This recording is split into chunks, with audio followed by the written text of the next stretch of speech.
Livro Quem tem ouvidos, ouça.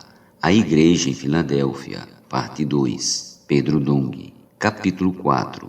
Tema desta semana, o retorno à Igreja da Era dos Apóstolos. Meta de hoje, leitura das páginas 66 a 70.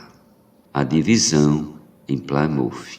Sobre essa divisão, André Miller escreveu: entre os anos de 1845 a 1848, o inimigo estava trabalhando silenciosamente através do B.W. Newton, um dos primeiros obreiros em Plymouth, que seguia um curso distinto dos demais.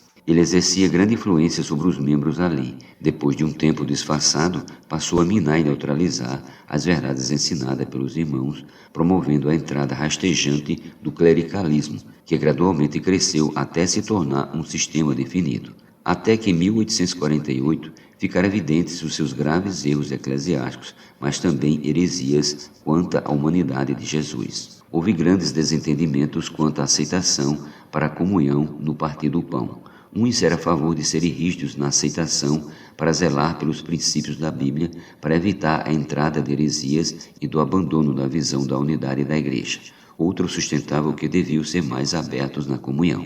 Os irmãos unidos passaram a dar atenção à unidade do corpo de Cristo e enxergavam a mesa do Senhor como algo extremamente rígido. Por esse ponto foi que surgiu a divisão em Plymouth.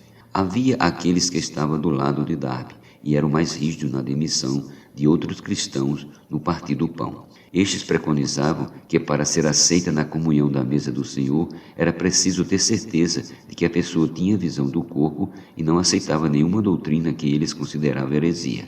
Desse modo, tornaram-se um grupo chamado de irmãos exclusivos, que eram mais fechados. Do outro lado, havia os que seguiam a visão de Newton, que eram mais abertos. Para eles, todos podiam participar, exatamente por darem muita importância ao partir do pão, que era chamado de comunhão. Esses irmãos foram chamados de irmãos neutros, ou irmãos abertos, por causa de sua neutralidade em relação à Igreja, admitindo mais irmãos à comunhão. Assim, os que permaneceram fiéis ao princípio original dos irmãos, seguiram sendo conhecidos como The Brethren, ou seja, os irmãos, e buscaram preservar a honra do cabeça e de sua mesa, submetendo-se à palavra e à vontade de Deus. Segundo eles, ninguém que defendia os pontos de vista de Newton devia ser recebido na comunhão no partir do pão.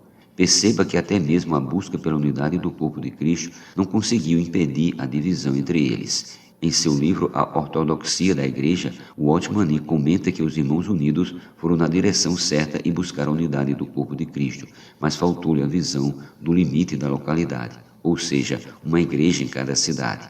Após a divisão, os irmãos mais fechados se tornaram um único grupo, onde quer que se estabelecesse com uma unidade maior do que uma cidade. Já os irmãos abertos trilharam o caminho do congregacionalismo, isto é, se organizarem em congregações independentes com autonomia própria, mesmo que estivesse dentro da mesma cidade. Miller, A História da Igreja, 2021, volume 4, página 301.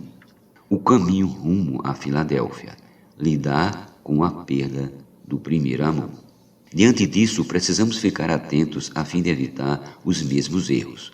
Precisamos buscar a condição da igreja em Filadélfia e, para isso, primeiramente devemos lidar com a perda do primeiro amor. A degradação começou no período da igreja em Éfeso exatamente com essa perda. Apocalipse 2:4. Aparentemente estava tudo bem com a igreja, que teve suas obras elogiadas pelo Senhor, contudo faltava-lhes o primeiro amor. Isso está relacionado com a falta de amor reverente à palavra profética e de crer que ela traz o governo de Deus e faz sua obra. Foi o que ocorreu na igreja em Éfeso, ao perder o apreço pela palavra, deixando de crer que ela é trazida pelo canal escolhido por Deus com o fim de fazer sua vontade. Precisamos restaurar o amor pelo ensino dos apóstolos. Atos 2:42. Os irmãos unidos restauraram muitas verdades que foram apresentadas em várias conferências, estudos bíblicos e reuniões proféticas. Durante essa transição rumo à igreja em Filadélfia, o Senhor ainda atuava por meio deles muitos estudos bíblicos para que a luz da palavra pudesse vir à tona.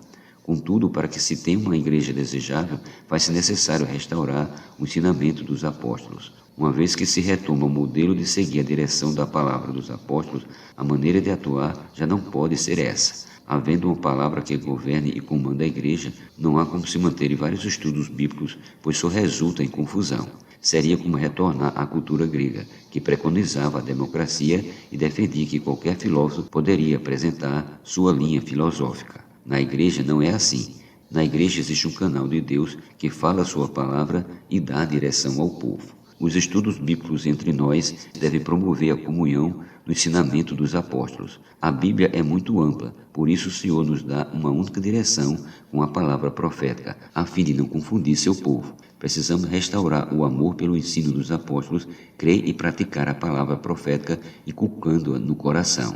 Ela produzirá o primeiro amor pelo Senhor e o amor fraternal entre nós para a edificação da igreja, constituindo-nos da verdade e realidade divinas.